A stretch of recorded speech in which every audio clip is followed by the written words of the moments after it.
Starlink, el increíble proyecto de Musk para conectarse a Internet con un enjambre de 12.000 satélites. El domingo, 18 de febrero, tendrá lugar un nuevo lanzamiento de un Falcon 9. A bordo del cohete viajan los dos primeros satélites de una red de 12.000 dispositivos diseñador para proveer de conexión a Internet a cada rincón del planeta. Bienvenidos a Starlink, el último proyecto de Elon Musk. Como no podía ser menos viniendo del fundador de SpaceX, creador del Hyperloop y fabricante de lanzallamas, Starlink es un proyecto increíblemente ambicioso. La idea de Musk es poner en órbita una red de 12.000 pequeños satélites. 4.425 de ellos operarán a una altura de unos 1.125 kilómetros. Los más de 7.500 restantes operarán 320 kilómetros más arriba. Todos ellos estarán conectados para formar una red de comunicaciones vía satélite capaz de emitir señal a antenas en tierra, estén donde estén. Hasta aquí no estamos hablando de nada muy revolucionario. No se trata de una tecnología nueva, sino de emitir un número de repetidores tan grande que permita llevar conexión a zonas que a día de hoy no la tienen. Musk también quiere evitar los problemas de latencia y baja velocidad de los servicios directos vía satélite. En definitiva, su intención es desarrollar un Internet vía satélite que realmente funcione a nivel global.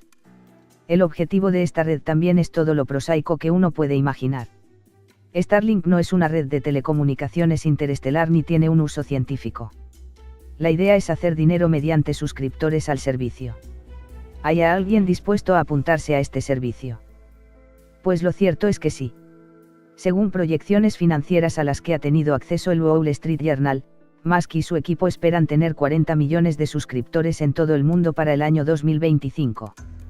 Teniendo en cuenta cómo ha vendido sus lanzallamas, no es una cifra tan disparatada. Sin órbita geoestacionaria.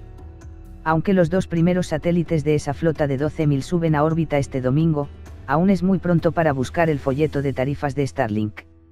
Los dos satélites que se pondrán en órbita son prototipos destinados precisamente a solucionar los no pocos retos a los que se enfrenta el servicio. El principal de estos retos es cómo lograr coordinar los satélites entre sí. Los dispositivos de Starlink no son geoestacionarios. En otras palabras, no describen siempre la misma órbita.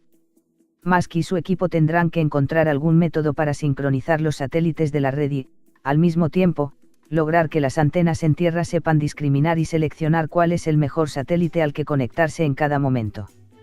Finalmente, Musk necesita que le concedan permiso para operar una banda determinada del espectro electromagnético.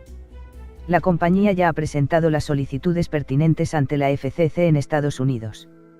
El director de la FCC, Ajit Pai, se ha mostrado muy favorable a dar luz verde al proyecto, pero probablemente en otros países no lo tenga tan fácil. Musk prevé que los primeros satélites de la red Starlink estén operativos en 2019. Justo a tiempo para competir con OneWeb, una compañía con un proyecto muy similar. De momento, los satélites prototipo no están recibiendo mucha publicidad. SpaceX quiere centrarse en la carga principal, un satélite español llamado Paz que será operado por el Ministerio de Defensa y varias compañías privadas.